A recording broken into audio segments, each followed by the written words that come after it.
Port of Seattle is a contributor to environmental causes, and today we've been working on an underwater noise mitigation and management plan to try to reduce underwater noise within Puget Sound. The port has been part of seeking green marine certification for some time, and this is just, again, this elevated awareness of the importance of noise in the consideration of what's green in the marine. Things that the port is now, addressing. First, knowing what the background is, and that's what today's study starts with.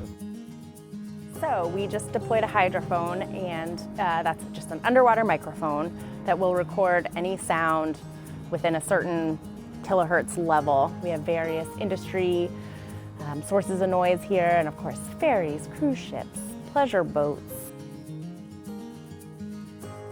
We have a lot of activities that go on in the water. Once we know what the baseline is, we can then also address how to reduce those impacts that we know we have. I studied killer whales for my graduate work at the UW. There used to be sail, moving cargo, and before that, canoes. So this is a relatively early advent for the whales who've been around tens of millions of years. All of a sudden they have to adapt to this industrialization of the waterway. This is a blink in the eye for an animal that's been adapted to a completely different environment. It's important to recognize that there's an adaptation that's needing to occur that's much faster than normally you would expect, evolution to do. And obviously these animals are very much audio dependent, using echolocation to find fish. So the question really is, what can we do about it?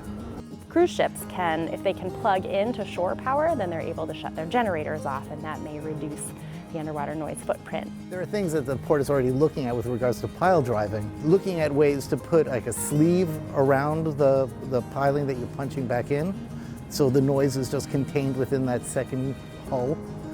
And the other one is bubble netting. The bubbles keep the noise from bouncing out the region. One of the things you can do with any vessel to reduce noise is to slow down. We are now just beginning an exploration on interacting with the vessels through the Quiet Sound program, trying to reduce a vessel speed through a small portion of the sound at first, hopefully starting next year.